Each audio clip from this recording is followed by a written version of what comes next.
بسم الله الرحمن الرحيم، الحمد لله رب العالمين، وبعد. هذه خرجة مع الأستاذ ماجد إلى قربة ياسين. very nice. That's amazing.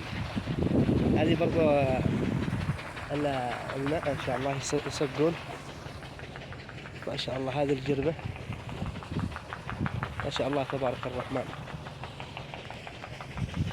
أستاذ ماجد، إيش الأخبار؟ طيبة والله، إيش أجواء جدا رائعة. نعم، هذه الأشياء يعني وإحنا في الدنيا يعني تطيب أنفسنا لهذه المناظر. نعم.